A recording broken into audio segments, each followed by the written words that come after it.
All the Indians then jumped up and rushed forward. All the boys and the old men on their horses came tearing into the crowd. The air was full of smoke and dust. Everybody was greatly excited. It looked like thousands of dogs might look if they were mixed together in a fight. All of the Indians were saying that these soldiers went so crazy they killed themselves. I do not know. I could not see them, but I believe they did so. Again, so he doesn't even know what the real deal is there. But like I said, what we do know is that not one of them lived. I took one scalp. As I went walking and leading my horse among the dead, I observed one face that interested me. The dead man had a long beard growing from both sides of his face and extending several inches below the chin. He also had a full mustache. All of the beard hair was of a light yellow color, as I now recall it. Most of the soldiers had beard growing in different lengths, but this was the longest one I saw among them. I think the dead man may have been 30 or more years old. Here is a new kind of scalp, I said to a companion. I skinned one side of the face and half of the chin so as to keep the long beard yet on the part removed. I got an arrow shaft and tied the strange scalp to the end of it. This I carried in hand as I went looking further. Somebody told me Noisy Walking was badly wounded. That was another Indian named Noisy Walking. I went to where he was said to be, down in the gulch where the band of soldiers nearest the river had been killed in the earlier part of the battle. He was my same age, and often we had been companions since our small boyhood.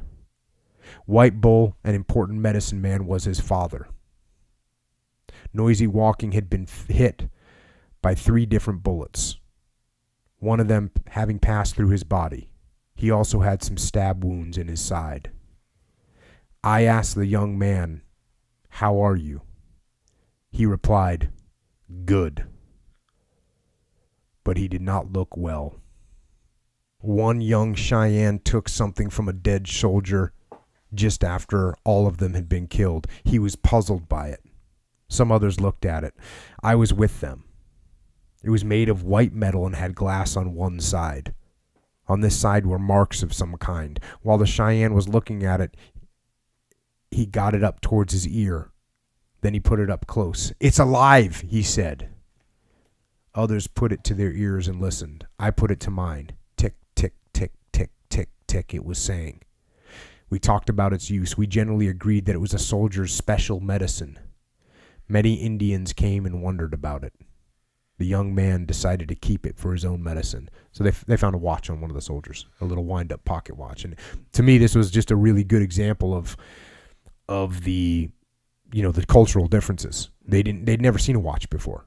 And so they were surprised and didn't even understand what it was, or that it was not actually alive. It was just a watch. Back to the book. Noisy Walking died during the night after the Great Battle. 6 Cheyennes had been killed. Another man, Open Belly, was badly wounded and was expected to die. He was about 30 years old, but he had neither wife nor children. The 6 dead were Lame White Man, Limber Bones, Black Bear, Noisy Balking, Hump Nose, and Whirlwind.